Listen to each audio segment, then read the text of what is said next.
Hello everyone, নমস্কাৰ আজিৰ ভিডিঅ'টোলৈ স্বাগতম জনাইছো আজি যে হৈ গল অসম পুলিচৰ এছআইৰ এক্সাম সো তাৰ যিটো প্ৰশ্ন কাকত আজিৰ প্ৰশ্ন কাকত হেতু আমি সলভ কৰিব লৈছো আৰু লগতে তাৰ এনালাইসিসও কৰিম সো ভিডিঅ'টো চাই থাকিব শেষলৈকে আৰু ভাল লাগিলে শেয়াৰ কৰিব লগৰ বিলাকৰ লগত আকৌ আমি আহিবলগীয়া এক্সাম বিলাকৰো তেনেকৈ কৰি যাম so let's get started first question কি দিয়া আছে First question দিয়া আছে যে গুৱাহাটীত অনুষ্ঠিত হোৱা 33তম ৰাষ্ট্ৰীয় খেল প্ৰতিযোগিতাৰ শুভঙ্কৰ আছিল কোন আছিল সো এইটো আমি সকলোৱে জানো কোন আছিল অপচন দিয়া আছে তিখৰ ৰংমন ৰংগলী আৰু বৰদৈচিলা সো এইটো আমাৰ সকলোৰে পৰিচিত এইটো হল আমাৰ ৰংমন আনসাৰ হল Rongmon so 33rd national game held in Guwahati was Rongmon and অসমে কি কৰিছিলে গোল্ড মেডেল পাইছিলে কিহত ফুটবল প্ৰতিযোগিতাৰ অৰ্থাৎ 2007ৰ যি নেশনেল গেম হৈছিলে তাতে অসমে গোল্ড মেডেল পাইছিলে ফুটবল প্ৰতিযোগিতাত সো নেক্সট কোৱেশ্চন ৰেশম শিল্পত প্ৰাসংগিক গছ হৈছে which of the following is the plant important in sericulture so আমি সকলোৱে জানো ইয়াতে কি গছ দিয়া আছে সোণাৰু নহয় মৰাপাত দিয়া আছে মৰাপাতো নহয় মটৰ নহয় তো ইয়াৰ আনসাৰ কি হ'ব নুনি অৰ্থাৎ কি হ'ব মালবেৰী হ'ব ইয়াৰ আনসাৰ আমি চাই লও যে যিটো তোমাৰ মালবেৰী লিফ আছিলে হেবিলাক কি the leaves of the mulberry plant Morus indica year scientific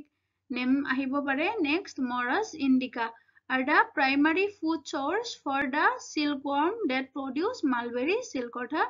mulberry silk produce কৰা silkworm টোৰ main প্ৰধান খাদ্য হৈছে mulberry plant অৰ্থাৎ তাৰ leaf বিলাক আৰু mulberry silk accounts for 95% of the world silk production world silkৰ 95% account from mulberry silk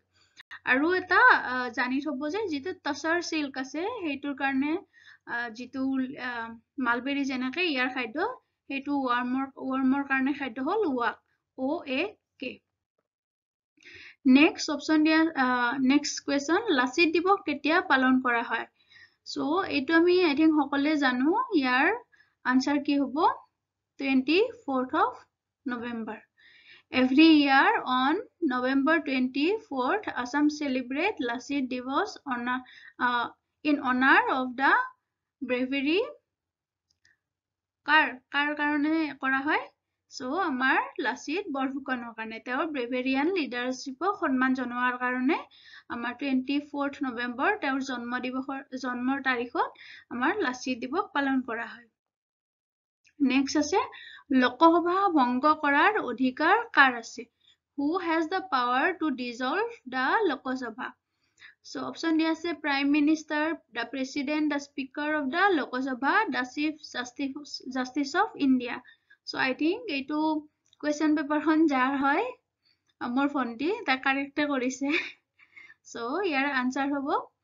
the president অৰ্থাৎ আমাৰ প্ৰেসিডেন্টৰ এইটো ক্ষমতা থাকে যে তেওঁ লোকসভাটো ডিজলভ কৰিব পাৰে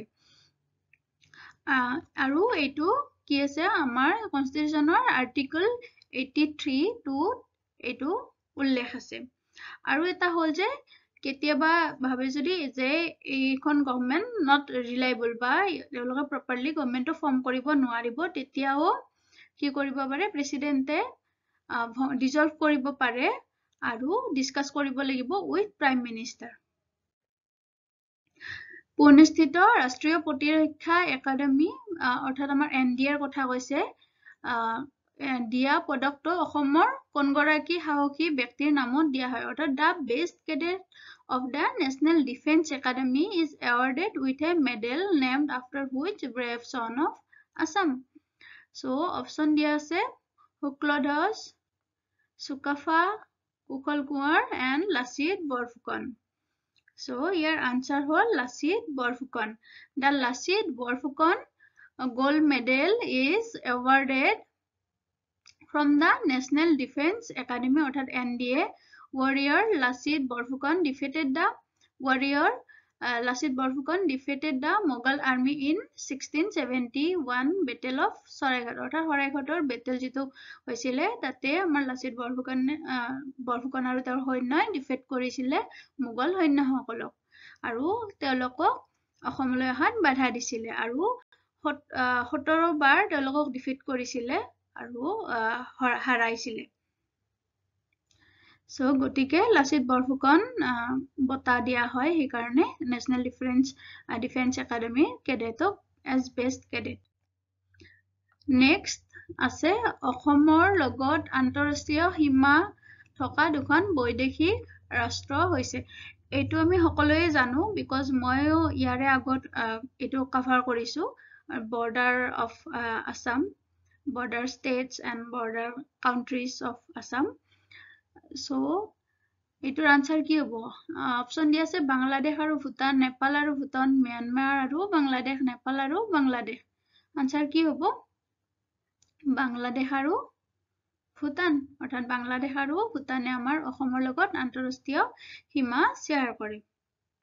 মনত ৰাখিব কনফিউজ নহব যে ইয়াতে কিহৰ কথা কৈছে? দেশৰ কথা কৈছে অৰ্থাৎ ফৰেইন কাউন্ট্ৰিৰ কথা কৈছে। Assam share its international border with Bangladesh and Bhutan. Next, অসমৰ লৌহ মানৱ বুলি কোনগৰাকী ৰাষ্ট্ৰীয় ব্যক্তিক জনা যায়? Which politician is known as the Iron Man of Assam? Option দি আছে গোপীনাথ বৰদলৈ, তৰুণৰাম ফুকন, বিমলা প্ৰসাদ চলিহা আৰু বিষ্ণুৰাম মেধিদেৱ। So, ইয়াৰে আনসাৰ হ'ব আমাৰ বিষ্ণুৰাম মেধিদেৱ। আৰু বিষ্ণুৰাম মেধি তেওঁৰ জন্ম হৈছিলে 24th of April 1888 আৰু মৃত্যু হৈছিলে 21st January 1981 তেওঁ আছিলে এজন ইণ্ডিয়ান পলিটিচিয়ান আৰু ফ্ৰীডম ফাইটাৰ যোনে অসমৰ চিফ মিনিষ্টাৰ হিচাপেও সাৰ্ভ কৰিছিল 1950 to 1957 লৈকে কম্পিউটাৰৰ ছবি চিত্ৰণত ক্ষুদ্ৰতম একক হৈছে which among the following is the smallest unit in an image in a computer system so obviously unit নহয় বা array হলে array means আমাৰ numbers of rows and columns so numbers of rows and columns যেতিয়া থাকিব সেইটো নিশ্চয় smallest নহয় then resolution টো নহয় এই resolution এটা বেলেগ বস্তু then কি হ'ব ইয়াৰ answer হ'ব pixel Pixel to দেখাত কেনেকুৱা এনেকুৱা different RGB color অৰ্থাৎ red, green আৰু blue color কিছুমান array construct কৰা থাকে এনেকুৱা array কিছুমান সজোৱা থাকে the smallest unit of an image in a computer is a pixel which is sort of picture element গতিকে এটা picture এটা pixel এটা picture element হিচাপে indicate কৰে A pixel is a tiny dot or square that represent a single color point. অর্থাৎ এটা pixel এটা single color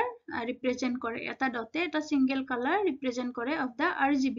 red, green and blue. A pixel is made up of subpixel. Pixel বিলাক আকৌ subpixel কিছুমানেৰে বনোৱা হয় অৰ্থাৎ subpixel কিছুমানেৰে গঠিত that emit red, green and blue RGB color at different intensity. গতিকে এই পিক্সেলটোৰ different color RGB emit কৰে আৰু তেওঁলোক সেইবিলাকৰ intensity বেলেগ বেলেগ হয় আৰু পিক্সেল বিলাকে high binary high means 1 and low means 0 তেনেকৈ indicate কৰে আচ্ছা ইয়াৰ বিষয়ে যদি ডিটেইলছ জানিব বিচাৰে হা মোক কমেন্ট কৰিব তেতিয়াহলে মই সেই টপিকটোৰ ওপৰত এটা বেলেগকৈ ভিডিও বনাই দিম Okay, laughing gas কি আমাৰ laughing gas সকলে জানে laughing gas যদি হুৱাই দিয়ে আমাৰ কি হয় অটোমেটিক হাঁহি উঠে অৰ্থাৎ আমাৰ নিজৰ ওপৰত নিজে কন্ট্ৰোল কৰিব নোৱাৰো হাঁহিটো অটোমেটিক কন্টিনিউয়াসলি হাঁহি থাকো So what is laughing gas option দিয়া আছে nitrous oxide nitric oxide sulfur dioxide and hydrogen peroxide এটো বাকি আমি জানো যে নাইট্ৰজেন সামথিং আছিলে জাস্ট নাইট্ৰাছ অক্সাইড আৰু নাইট্ৰিক অক্সাইডৰ মাজত কনফিউজ নহলে হল ইয়াৰে আনসাৰ হ'ব নাইট্ৰাছ অক্সাইড আৰু ইয়াৰে ফৰ্মুলা কি N2O অৰ্থাৎ নাইট্ৰজেন দুটা আৰু অক্সিজেন এটা সো আৰু এটা হল যেনেকুৱা নাইট্ৰাছ অক্সাইডক লাফিং গেছ হিচাপে জনা যায় আমাৰ যেটো নেইল পলিশ ৰিমুভাৰ থাকে নেইল পলিশ ৰিমুভাৰ হেতু এটা কেমিক্যাল হয় সেই কেমিক্যালটো কি জানেনে অৰ্থাৎ আমাৰ এচিটন যেটো কেমিক্যাল থাকে হেতু আমি নেইল পলিশ ৰিমুভিংৰ কাৰণে ইউজ কৰো হেতু মনত ৰাখি থব মেবি নেক্সট টাইম আহিব পাৰে নেক্সট আছে ইয়াৰ আনসাৰটো দেখুৱাই দিলো দেখোন ৰসৰাজ লক্ষ্মীনাথ বেজবৰুৱাই ৰচনা কৰা একমাত্ৰ উপন্যাসখন কি অৰ্থাৎ আমাৰ ৰসৰাজ লক্ষ্মীনাথ বেজবৰুৱাদেৱে এখনে উপন্যাস ৰচনা কৰিছিলে হেতুৰ নামটো কি নামটো হল পদুম কুঁৱৰী বাকি আৰু কদমকলি এখন হল তোমাৰ তেওঁৰ কবিতা পুথি ৰিমোট সেন্সিংত ব্যৱহৃত হয় কি ব্যৱহৃত হয় হেতু আমাক সুধিছে remote sensing involves the use of NMR ESR EMR and SSR এটা কথা হল যে যিবিলাক আমাৰ সংক্ষিপ্ত ওয়াৰ্ড থাকে সংক্ষিপ্ত যিবিলাক থাকে সেইবিলাক বেলেগ বেলেগ সেন্সত বেলেগ বুজায়